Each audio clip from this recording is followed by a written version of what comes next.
بڵاوبوونەوەی ڤایرۆسی کۆرۆنا لە وڵاتی ئێران هەرێمی کوردستانی خستۆتە حاڵەتی ئامادەباشیەوە و دەواازە سنووریەکان داخران.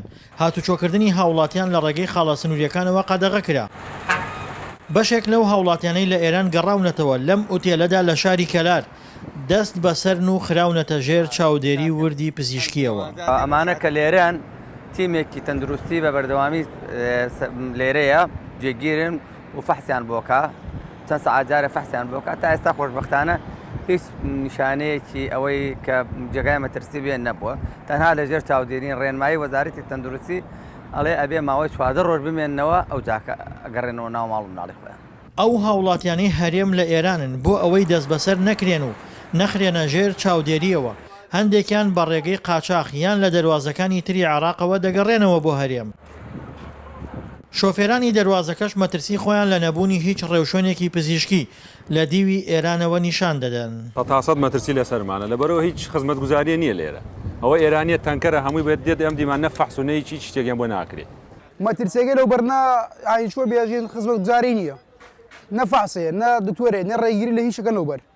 لەگەڵ بڕیارەکەی حکوومەتی هەرێمدا بۆ داخستنی دەواازەکان خەڵکێکی زۆر ڕوویان لە مارکێت و بانزیخانەکان کرد لە ترسی گرانبوونی سوتەمەنی و شمەک. بەڵام ڕێنماییە بە پەلەکانی حکوومەت دۆخەکەی جارێکی تر هێور کردەوە. خۆ دەزعگا بینە بانزین زۆر و زەبەنەوە کەسێ ناپرسێ بانزینەوە زۆرە باسی ناگرێ بەخۆ.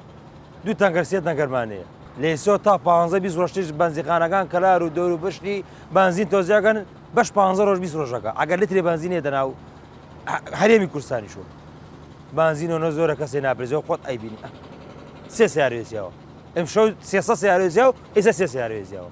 گەیشتنی ڤایرۆسی کۆرۆنا بە وڵاتی ئێران مەترسی بڵاوبوونەوەشی لە هەرێم دروست کردووە. ئەمەش پەیوەندی بە هاوسنووری و هاتوچۆی بەردەوامەوە هەیە.